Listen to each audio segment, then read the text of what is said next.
Welcome to I Caught It on Audio. This is Ride or Die Episode 5, Red Hot Chili Peppers, Part 1.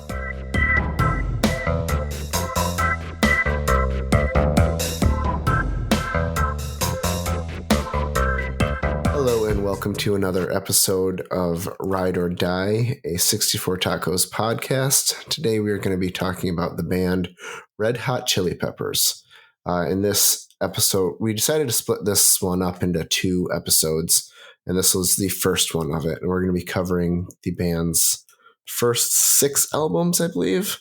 Red Hot Chili Peppers, Freaky Styley, the Uplift Mofo Party Plan, Mother's Milk, Blood Sugar Sex Magik, and One Hot Minute.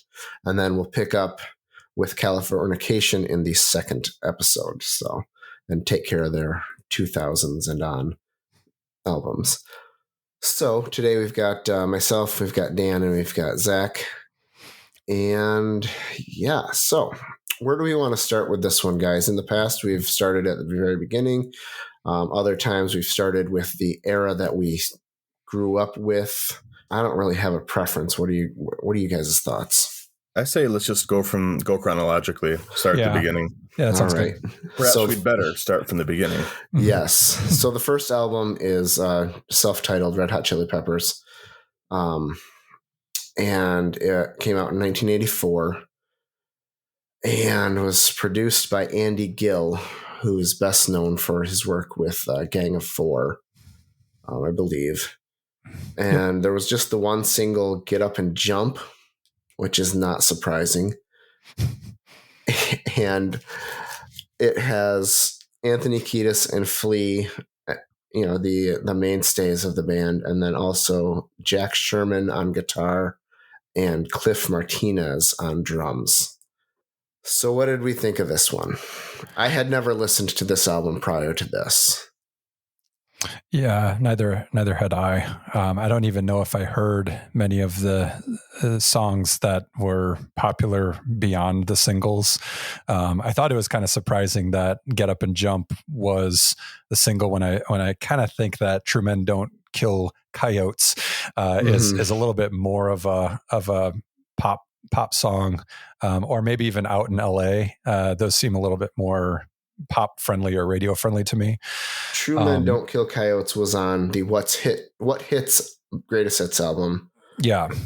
As was Get Up and Jump. So I was reading Anthony Kiedis' book, Scar Tissue, and one of the interesting things about this era, and we can talk about it more as we go on into the other albums, but EMI, their label, for these first 4 albums was not really behind them very much. And they didn't really give them a lot of support and like promotion and marketing and stuff like that. And so I think that's a lot of what we see here is that they were just trying to do their thing.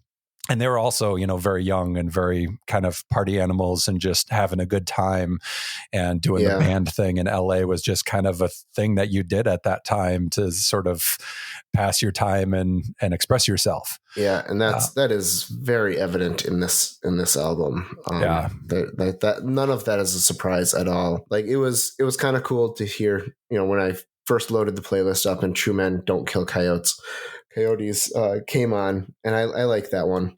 Mm-hmm. But the rest of this album, I kind of hate.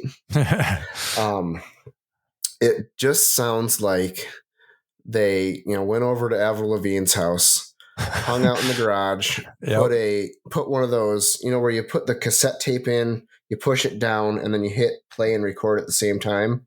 They put that on top of Flea's bass amp, and then just said, go. And that was the result. That's how this album came out. And it sounded like Andy Gill hated every minute he was in that garage with them. It just sounds terrible. I hate it.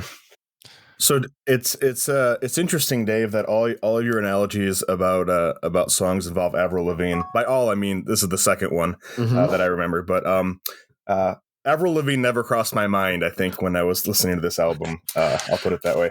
I actually made an effort to take notes this time. So I have a few things. I also had not listened to this album at all before. You used to have the What Hits Yep.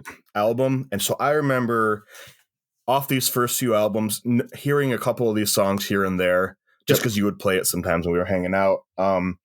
And I don't know if that's why I liked Get Up and Jump and True Men Don't Kill Coyotes, but I wrote those down and the song Out in LA as the songs that I enjoyed. And I didn't mind the God awful named, which is a theme going forward, Grandpappy Do Plenty. I thought that was a fun little thing. The little instrumental bit at the end. Yes, and that may be because by that point in the album, you're pretty much tired of Anthony Kiedis's, very limited singing, which what is I like not, to call book report rap. It's very young and infantile, and so it sounds like he wrote a book report and then he just started rapping it over top of some music. Yeah. Right. Well, it sounds like he's doing an impression of a funk singer is what he's doing. Well, but like the funk singer during the spoken word parts with no actual singing. Yeah. And rap in 84 rap was much more rudimentary in a lot of ways. So it sounds worse than it is, perhaps, but it's just a lot of the same thing. In fact, what I wrote down in my notes was, are the first three songs the same song? They all sound exactly the same to me. They are. Yeah. And then a couple more later on are the same way. Like I said, I liked a few of them. I didn't even realize that Why Don't You Love Me was a Hank Williams cover, because it just sounds like another like boilerplate early Red Hot Chili Peppers song. Yeah. Doesn't make me think of Hank Williams at all. The first time we started to get some variety was after the first Get Up and Jump, basically. And I think the variety is just, it's a better version of the earlier songs, or songs 2 and 3 for sure. And then, of course, the very memorable, and that's good because it doesn't sound like the other songs so much, but pretty annoying, Mommy Where's Daddy song. Yeah. I just had an exclamation point beside that in my notes. I was like, holy crap. I mean, I don't know if I hate it or I think it's kind of fun, but like, wow, it's certainly creepy. I'll say that much with certainty. Yep. No, it's not good. I played that for Jamie this afternoon. Actually, just make it stop. Because you hate your wife. That's why you did that. I wanted her to know what suffering I'd been enduring lately. So I played Baby Appeal and Mommy Where's Daddy for her. And Baby Appeal. That's the thing. There's the good versions of their sound at the time, which is only so good. I think like True Men Don't Kill Coyotes and Get Up and Jump are okay. Like, I don't mind them. They're like, they stand out among the tracks because, they're the better version, but it all kind of sounds the same. And Baby Appeal is another one where I was like, this is just like, once you're 30 seconds in the song, you're like, wait, is this different from the last song? I can't tell. So the only other notes I had were on the production. The drums sound terrible. Mm-hmm. I know it's 84, but they don't sound remotely like funk drums. So I found the whole album to be really muddy and lifeless sounding, and like it felt like there was no like life to it. It felt like it was happening really far away. And the drums in particular, and like the bass should sound better. Like it just, there's nothing dynamic about the recording. And it didn't seem like they got along well with Andy Gill anyway. They were kind of at odds. So this album, a song or two is really all you need. And even then you don't need them. They're like third tier Red Hot Chili Pepper songs. I think you're being generous with that, but yeah. So I thought it was pretty mediocre. Yeah. I think that, like if you went to hear these songs in a concert at that time, you probably would have been blown away and just loved it. But I don't think it translates very well to recorded media. No, I just don't think that I think their energy and their stage presence and their live performance was where their game was at that time. And when they tried to commit this to the recording, it just didn't work. And it just, and I think the record company was also just like, well, what are we supposed to do with this? It's all over the place style wise. It just sounds like a bunch of young kids partying and making and playing some music and playing around on their instruments. And that's all it is. It's at best a recorded jam session, rather than, a studio recording of complete fully written songs. Yeah. And they're not good. They're not good songwriters yet. That's just like the melodies are really weak. There's a lot of, let me just play this riff over and over again, and then maybe we'll switch it up for the chorus and then switch right back. There's nothing dynamic about any of it. And Anthony Kiedis was like when they first started this band, he didn't actually want to be a part of it. He didn't want to be the lead singer, the lead rapper, whatever. But when he was listening to The Message by Grandmaster Flash, I think. I'm probably getting that wrong, but he listened to that track over and over and over again. He's like, hey, maybe I could actually do something here. And by just writing down some lyrics and then rapping them out over top of some music. And so he was very, very self-conscious about singing. And it shows in these later albums, as we go through this, how it takes a while for him to really find his voice and start doing the melodic stuff. Let's get into the next one.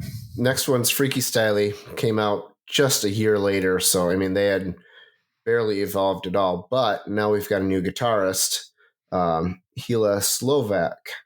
Yeah.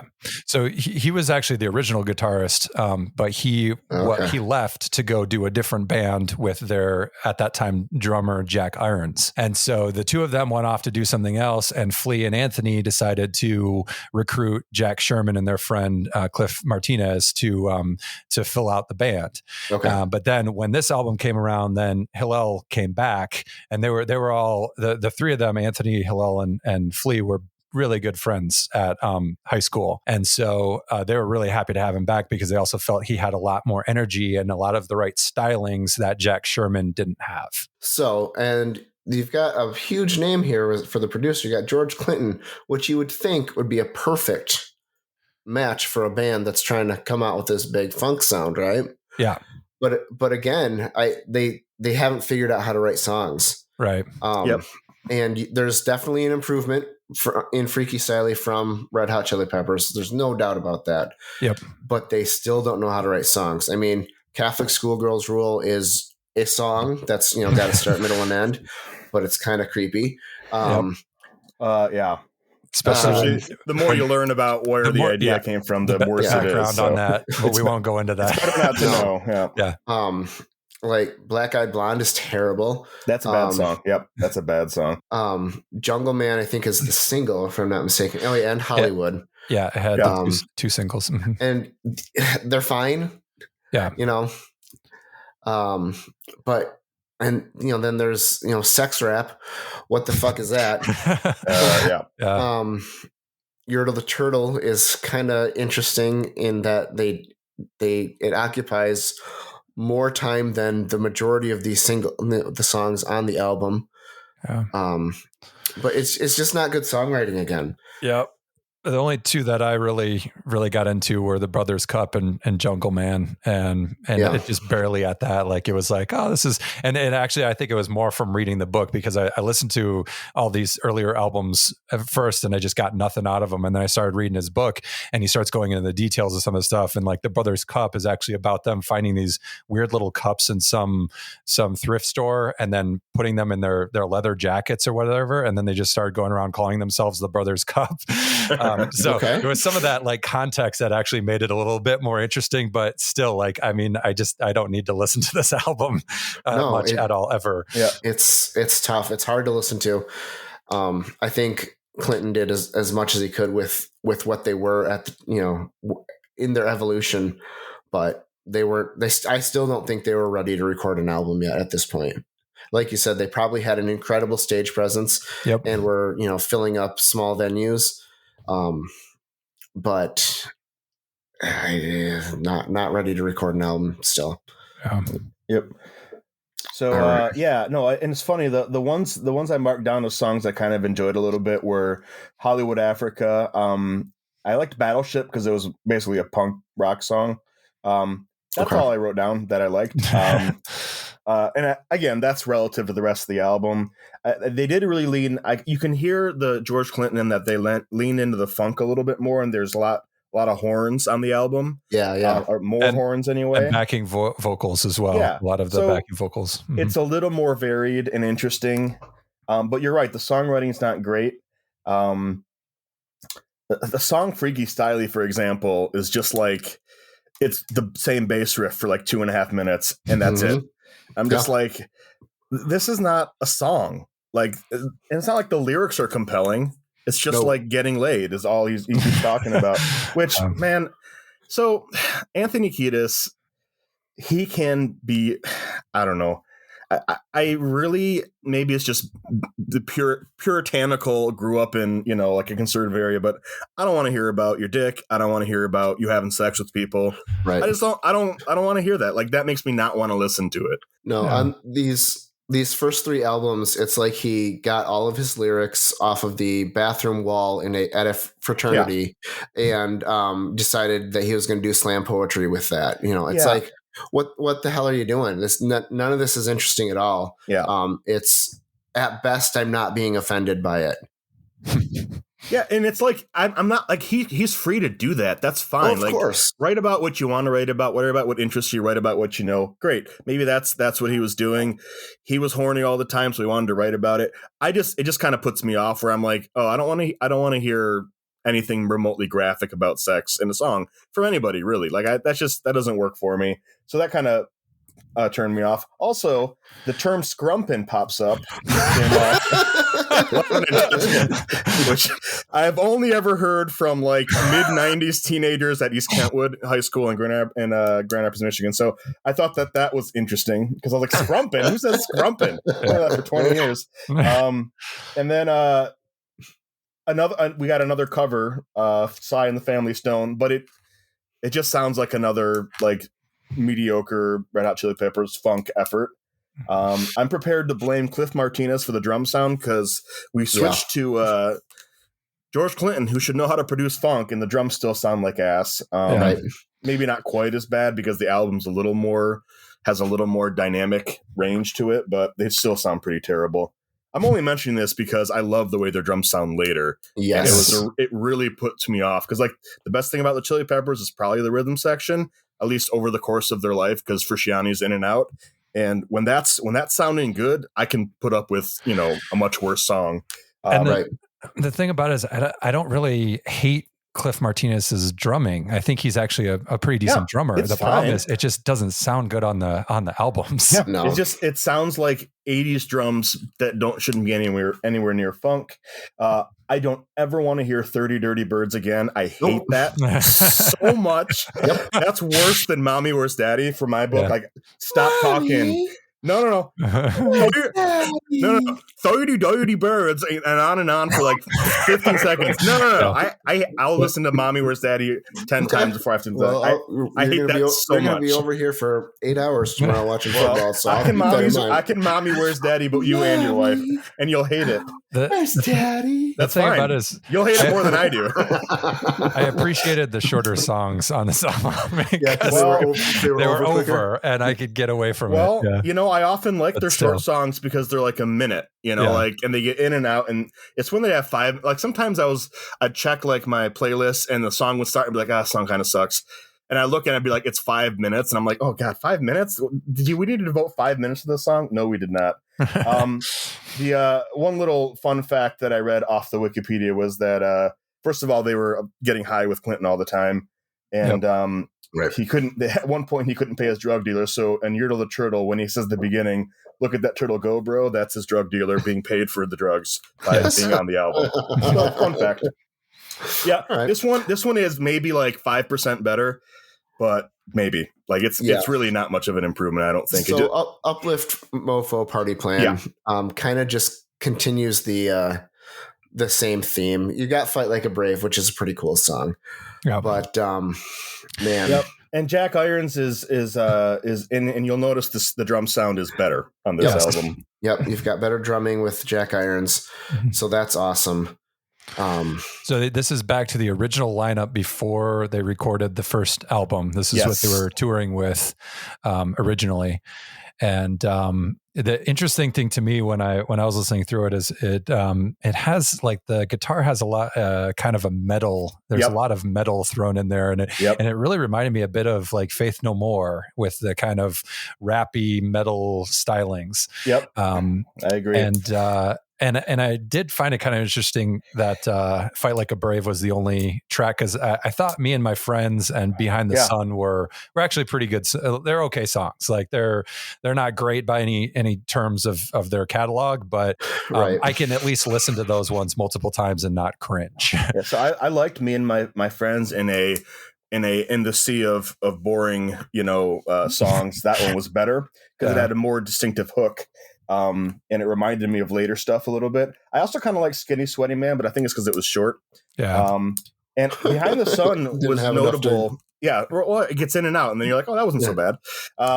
And then Behind the Sun was a genuinely different sound. Like they sounded not like anything that had come before. And I quite like that song. It's not amazing, but it's good, I thought. Yeah, it had more melody in a sea of just rapping rhythmic stuff. Yeah, and some melodic singing, from Anthony Kiedis. This is sort of like the turning point where he's actually starting to get more in tune with his voice. He's not quite there yet, but he's definitely feeling it out and getting more like, I can do this type of thing. Yep. We had another cover, this time Dylan, Subterranean Homesick Blues. It's a terrible cover. Yeah. Didn't really like is. it. And then, oh my God, they always have to put a song that I hate. This time it was Special Secret Song Inside, which was renamed on the label's request because nobody wants to hear Party on Your Pussy. and yet you have to hear it so many times. And I'm just like, this is peak. I hate Anthony Kiedis. Yeah. I can't stand that song. I don't want to hear it ever again. Those are I think Uplift Mofo has a little more variety, and so maybe it's again 5% better than Freaky Styley. Yeah, but not great. I wouldn't spend much time with most of those songs again. And I will say this: as much as we don't like these little things that are cringeworthy and annoying and stuff like that, I do kind of appreciate that they stuck to their guns and they did what they thought was good and right at the time. Like that. I mean, that's so that to me, like it wasn't, clearly it wasn't, but to me, it's sort of they're sticking to their guns and they're trying to be who they are. Yeah. And I appreciate that from a band rather than just trying to do the thing that they think is going to get them the most airplay, the most listens, the most singles. Absolutely. The thing is EMI, and I agree. I totally think an artist should be writing the music they want to write, but there is no reason why we needed 3 albums recorded of this. Yeah. This is, I feel like in the normal life of a band, you write you write these 3 albums, but then just one album actually makes it on. You write these 35, 40 odd songs, but only 12 of them make the album. Yeah. And then you take those 12 songs from these 3 albums and you've got an okay first album, is what it feels like it should have been to me. Like they should have been touring and they should have been refining their songwriting. And these 3 albums should not have been written as 3 albums, but they should have been written as one album where you take the best tracks from the 3. It's kind of like they just released demos. Like they just kept demoing and releasing demos. And you can understand EMI's frustration because none of this is radio. I mean, there's no reason to put any of it on the radio. Yeah. So I totally get it. I mean, whatever. They're a business, so that's the way they're going to see it, which makes sense. But interestingly enough, they just kind of let them do whatever they wanted without saying, no, you're not going to release this. We're going to wait until you have a couple more single worthy songs. So, I mean, in that respect, it's kind of like they just kind of stepped back and let them do what they wanted to do as artists. Yeah. Which is awesome. I mean, good for them, but man, it was a tough hour and 2 hours worth of listening to get through those 3. Yep. And we should note at this point that after the tour for Uplift Mofo Party Plan, this was the point at which Hillel Slovak OD'd on heroin. Yes. Right. And then Jack Irons wanted to leave the band. He actually ended up being in Pearl Jam for a couple of albums later on. Oh yeah. But he left because he didn't want to be part of it because of that. So heading into this next album, Mother's Milk, we have John Frusciante popping up for the first time. Yes. And they also had to find a replacement drummer. So they eventually auditioned and found Chad Smith. So you have sort of, for the first time, the classic lineup. Right. You know, the Kiedis, Flea, Frusciante, and Chad Smith.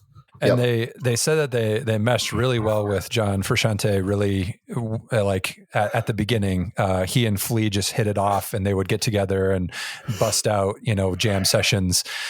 They didn't hit it off with Chad Smith very well at first. They didn't really like him, mainly because of his look. They thought, he came in with a sort of like hair metal type of look, and they're like, this is not right for our group, even though they really didn't have much of a specific style.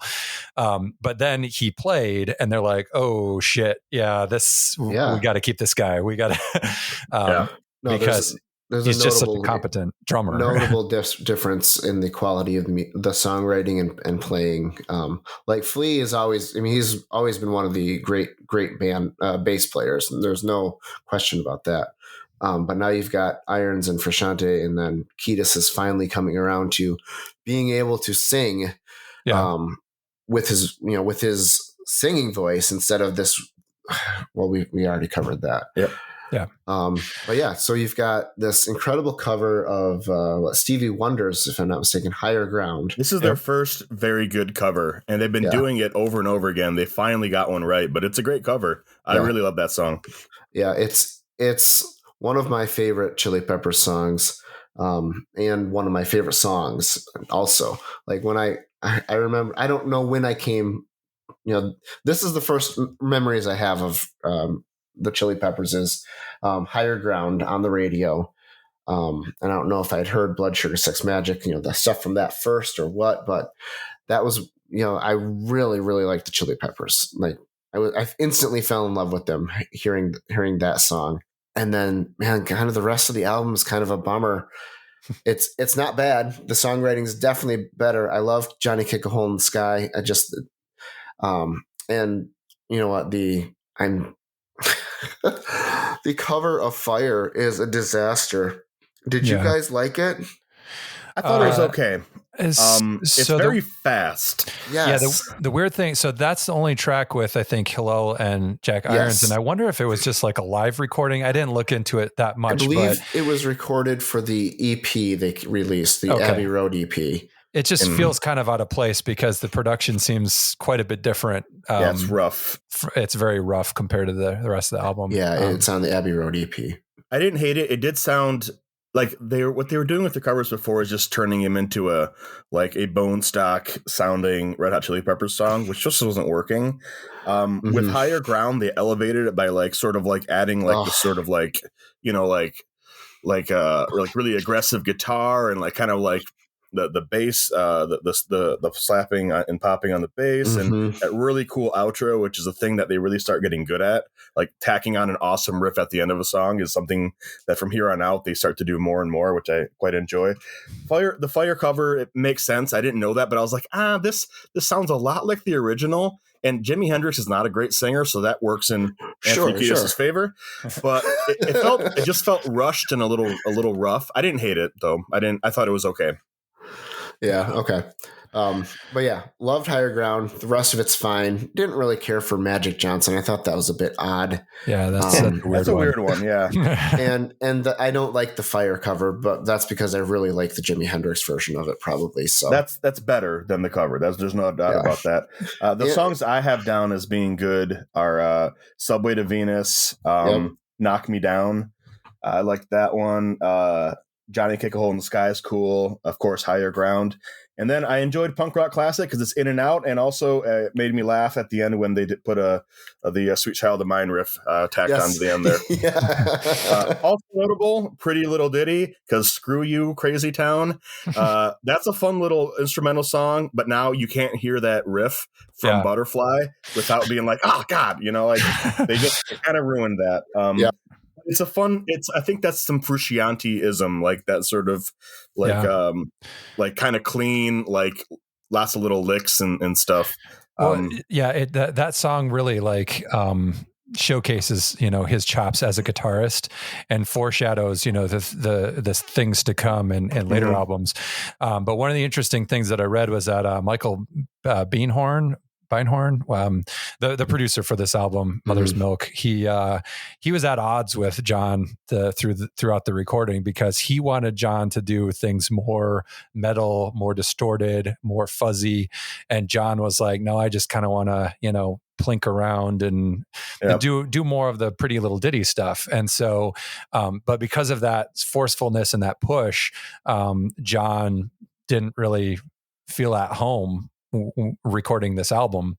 And a lot of the, like, It Tastes the Pain, I really like some of the melodies on that song, but it just feels so out of place. Like, it could have been really cool if it was sort of dialed back and let the guitar parts kind of breathe and have more dynamics. And instead it's just kind of like this fuzzy, like just really over the top type of Faith No More-ish kind of guitaring, And Beinhorn produced last album. We were talking about how that had a more metal sound to it too. That just seems to be, I think he produced like Soundgarden and other heavier bands later on too. So that seemed to be his thing. But I think that's the beginning of Frusciante getting frustrated in the band, which culminated in him leaving for a while twice.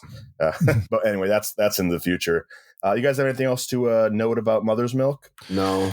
Nope. So up next is Blood Sugar Sex Magik and Rick Rubin, the hit maker.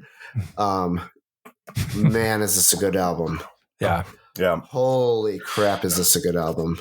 Like, start to end, I will listen to every single song, I think. And there's a couple that are a little tough, but Breaking the Girl, there's Under the Bridge, Breaking the Girl, Give It Away. Give It Away, yeah. Holy cow. I like Suck My Kiss. I Could Have Lied. I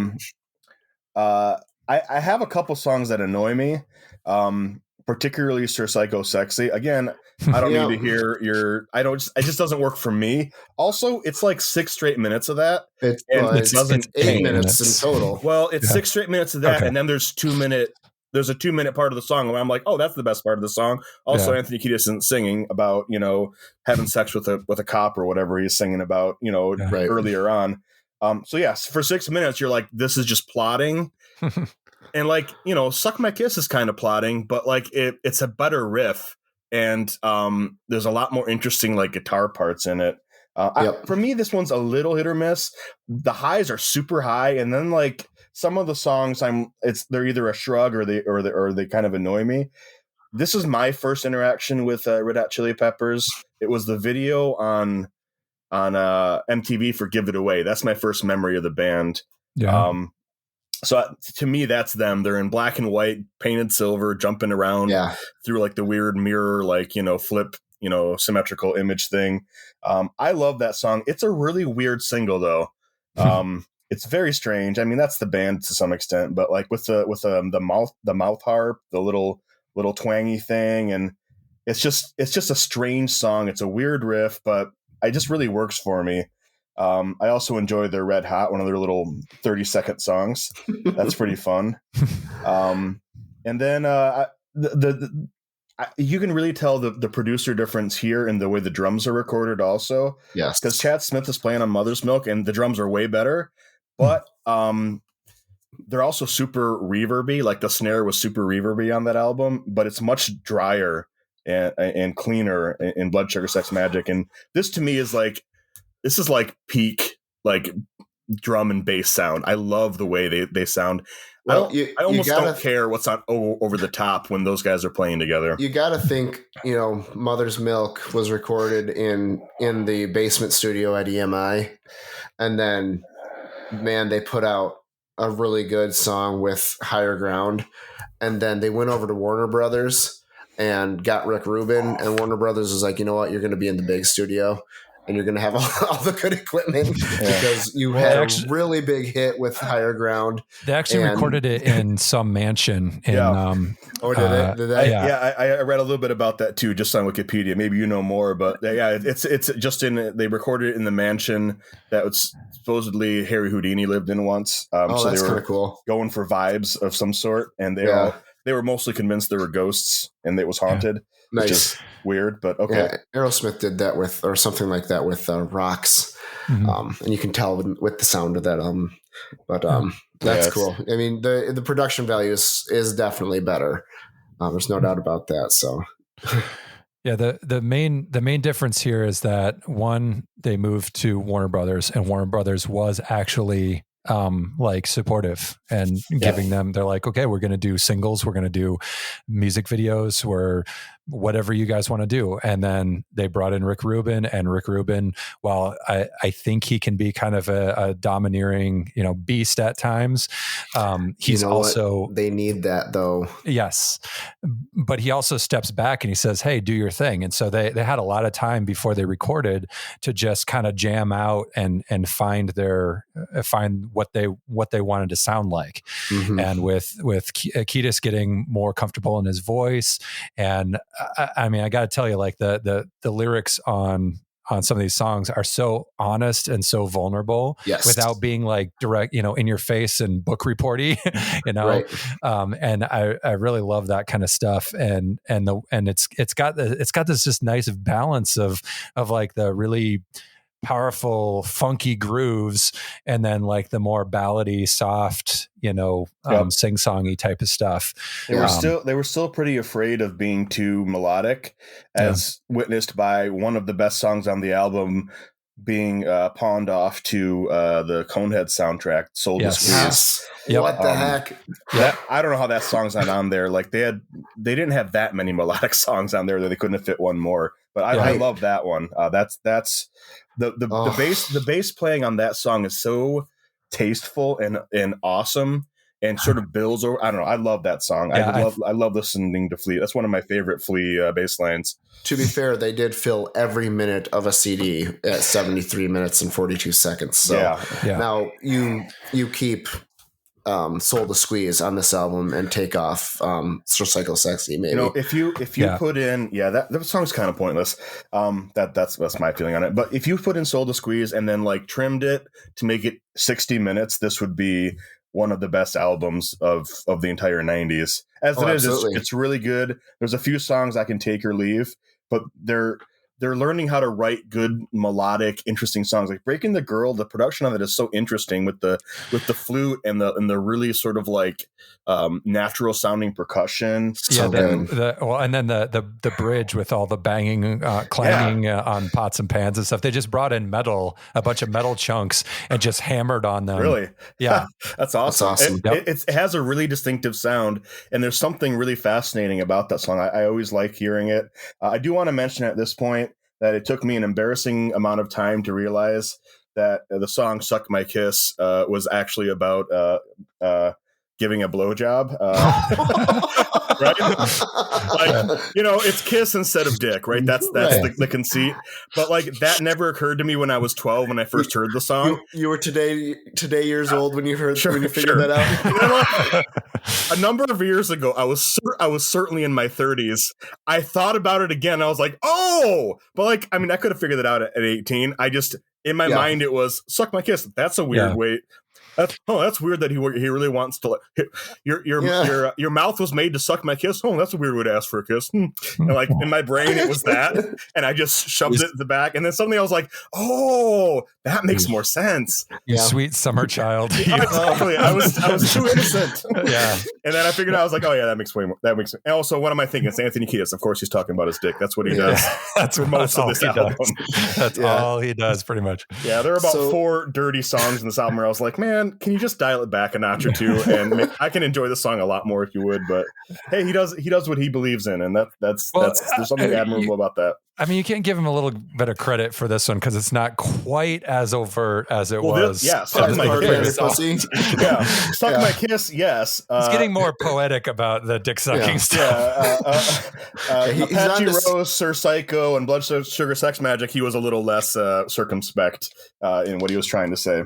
He's now on Steven Tyler's level of subtlety. You know, well, Tyler is sometimes is rarely as unsubtle as Kiedis can be at times. You're like, man, did you your mom's gonna hear this album, right? Like that's a thing. Like this is not just a secret that no one's gonna hear about. But yeah, I this is a great album. There's a good case to be made that this is the Beth Chili Peppers album. I'll go as far as to say it's better than their greatest hits album, the What's Hits album. Oh yeah, you put Higher Ground on this album, and it is definitively better than What Hits. Yep, I would agree. Well, the people liked it because I think it was 7 times platinum. 7 times platinum, yeah. So selling rhymes. Selling rhymes at that, yeah. 7 times. Oh. Okay, so now we get to move into the dark ages. Well, so Frusciante, not really. But. We should mention Frusciante got really freaked out by them becoming famous, basically. Yes. Well, there were 2 things. So in the book, Kiedis talks about how he was not liking the quick rise to fame. Like overnight, they went from this sort of small, subtle funk pop rock group to just this massive alternative band, and recognized everywhere they go. And so that was really hurting him a lot. But then there was this rift forming between Kiedis and John and Anthony. They just, because of what was going on with John and how he was just not taking to the whole fame thing, he was oftentimes sabotaging their performances. He would go out there and he would play something different, or he would not play it like he would just sort of kind of jam it out or improv. And there's an interesting I went back and watched it, but there's an interesting performance on SNL where they did Under the Bridge, and he starts playing the riff at the beginning way, way different. And Kiedis is just kind of like taken aback, and eventually he sort of finds the key, and he's able to sing along and stuff. But they're all just sort of like going opposite directions. And the interesting thing is, at the time, I think people really hated that performance and thought, there's something wrong in this band. But then you go back and look at it, it's like, this is kind of cool. Like it's off, but they're still doing their thing, and it still works as a song. Yeah. But so because of that rift, Anthony was really getting on John's case a lot of the time, making a big deal about how, all these people are coming here to pay money to see us at these concerts, and we need to give them a good performance. And so they at some point, I think they fired him. I think they said, "You've got to go." Okay. And so he took off, and then they're like, "Okay, well, now what are we going to do?" And so they looked for some other they got Eric Marshall, a guitarist from some other band. I don't remember what it was. And he toured with them for a while, but he just was not the right fit for them to actually like write songs. So when they started to sit down and try to write songs for their next album, which would eventually become One Hot Minute, both he and I think 2 other guitarists that they tried to bring in, they just couldn't get the right vibe going. Yeah. Flea would try and jive with the person, be like, "Hey, come over to my house. Let's jam out some songs." And either the person wouldn't do it, or it wouldn't work. And so then they found Dave Navarro from, they'd known him from Jane's Addiction, from touring with Jane's Addiction. And I think Chad Smith was actually working with him on some other projects as well, maybe around that time or maybe a little bit later. But the point is, they knew him, and they brought him in, and they started to jam with him, and they thought that he was a good fit. And so that brought us to the writing of One Hot Minute. Unfortunately, Anthony Kiedis was going through a lot of problems with drug use, and so there were delays, and they basically got all the tracks done for this album recorded except for his vocals, and he kept kind of putting it off and saying, "Oh, I'm sick. I can't do this," or whatever. And it wasn't until he got clean and went to rehab for a while that he went into the studio and did his parts, and they were able to finish it up in 1995, early 1995. There's definitely a tone shift. Oh yeah, definitely. With this album, Frusciante, there's no doubt he was a big influence in the songwriting in the previous two albums, and so with his absence and now Navarro's stepping in, you can hear Jane's Addiction in this album. There's a lot of it, and he had a big influence, and this is one of my secret favorite albums from the 90s. I have just this weird affection for this album, just like Secret Samadhi and just like Pinkerton. It just kind of has this weird, I totally get why it wasn't as popular as their other stuff, but there's just something special about it. And maybe it was, I was 16 when it came out, and music was so exciting, and I got to drive around with my friends and put CDs in the Discman and plug it into the tape deck, and this was one of the ones, but there's something special about this album to me. Yeah, I was gonna bring that up as well. That this fits into that interesting category of the previous album was massively successful, and then this follow-up album it just didn't resonate the same way with the fans. Whether it was Secret Samadhi, Pinkerton. I think Pinkerton maybe a little bit less because I think fans still kind of like that one, but maybe even like Smashing Pumpkins Adore. The previous album was just so big. It was so huge.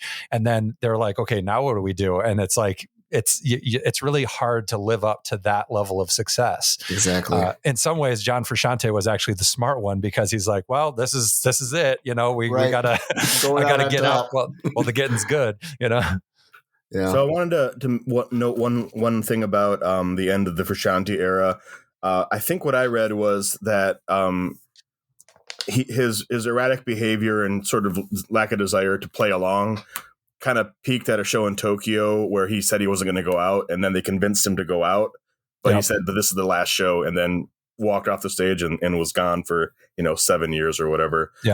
So I think he quit, and then they had to find somebody to cover, and that's what these other guys were. They had to cover the rest of the tour, and then was the whole search thing. So I just wanted to mention that. But this album is man, the first like 6 songs or so are gangbusters, I think. I love the beginning of this album. The production is great. I'll go into 7 with One Big Mob, honestly. It's 7. One Big Mob is the last song I love. So all the way through One Big Mob, even with like, I think P pops up in there. P is number 6, the little bass and Flea singing thing.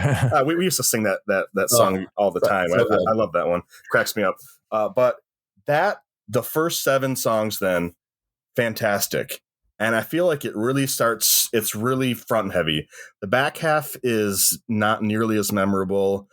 And, I really admire the vulnerability and openness that, for example, on Tearjerker, that Kiedis shows when he's clearly feels deeply.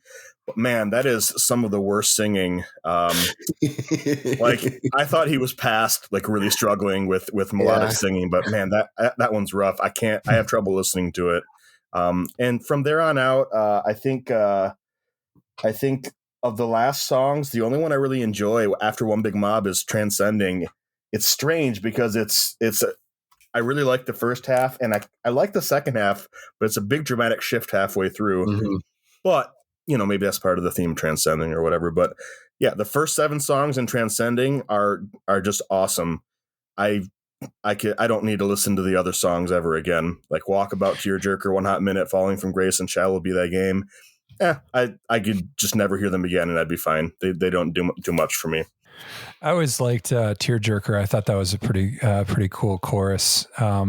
It's a beautifully written song. His performance is my only complaint. Yeah, it just doesn't work for me. It was written about Kurt Cobain, because when they were meeting. They had a bunch of meetings in Hawaii to discuss the album and do some jam sessions and stuff. And that while they were there, they got the call that Kurt had killed himself. And so he wrote that song about Kurt. And this was shortly after they had heard about their friend River Phoenix, also dying of a drug overdose. So there was a lot of sadness and grief with their friends dying around them. Like I said, I admire the openness, and the song's quite beautiful. Just the singing, I just can't get past it, And maybe he wanted it to be raw and rough, and that was the point, but it doesn't work for me. But yeah, everything else about it is good. Like the song is pretty. The singing just drives me crazy. So I'm just like, I can't.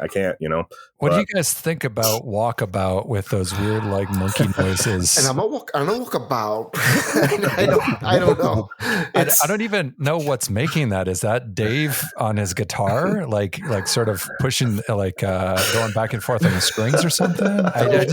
I can't figure it out. It's really I don't know. But speaking of Dave on his guitar, Dave Navarro, I think sometimes it works great. Like Aeroplane is awesome. That's maybe so good. Top 5 Red Hot Chili Peppers songs ever. Love that song. The sort of like metal, like psychedelic guitar is pretty great on when it works. I don't think it's better than Frusciante, but it's a slightly different thing, and it's really cool. But after like the 4th or 5th song, I was like, hey, Dave, so that now that you're in a funk band, that doesn't mean you have to use wah on every song, right? Yeah. Like At can every moment. Can we dial back wah on every riff? Like he just wahs his way through the whole album. And I don't know if that's like that was just the way they were feeling, or if he thought, well, I should. He writes some, okay little funk riffs, but he feels like he has to wow the crap out of it. But I think when it works with Dave Navarro, it's great. And then sometimes you're like, this song doesn't work. It's not bad. It's just nothing special.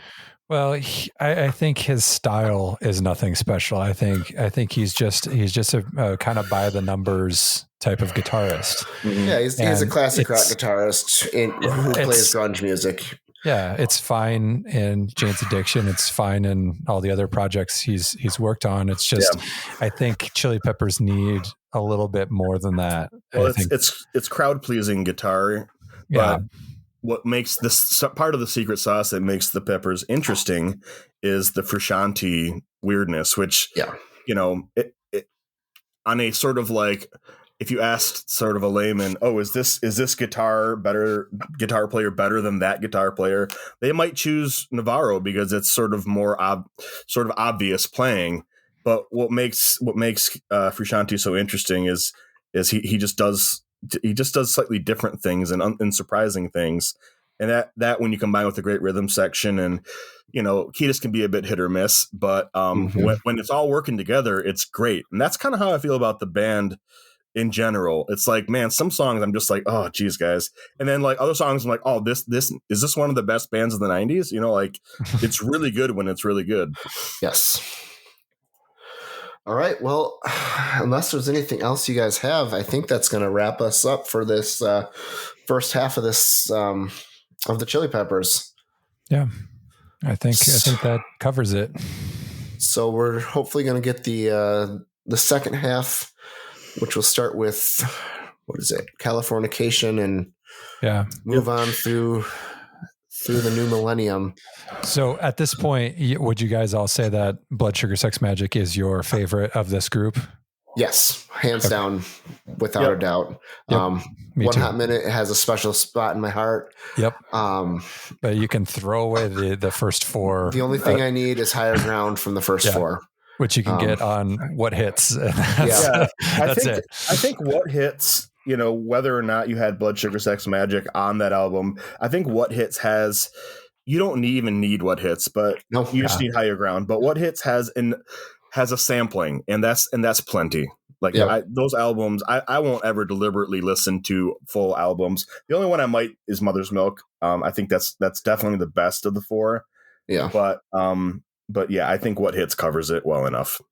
Yeah. And honestly, I distinctly, I couldn't find the What Hits CD anymore. Like Dan, you and I have said, I had that album. That's how we know these early songs. Yeah. But I must have sold it or gotten rid of it, or it broke or got thrown out the window or something. I don't know. Yep. But I had no intention of replacing it because I already had the best stuff on What Hits Sugar Sex Magik. So. Yeah, the best stuff, not counting Higher Ground on there, is all on Blood Sugar Sex Magik. Yeah, and that's that. I think that's the best one so far. If the back half of One Hot Minute lived up to the first half, I feel like it would be surprisingly competitive. But yes, I think it fades more. And Blood Sugar Sex Magik isn't perfect in my mind, but it bounces back with good songs. Every time I'm like, oh, that was okay. And then the next song you're like, oh, that's right. Suck My Kiss. This is awesome. Right. So definitely, it's definitely the best one so far, I would say. Yep. Yeah. All right. We're going to call that an episode. We'll see you in the next one.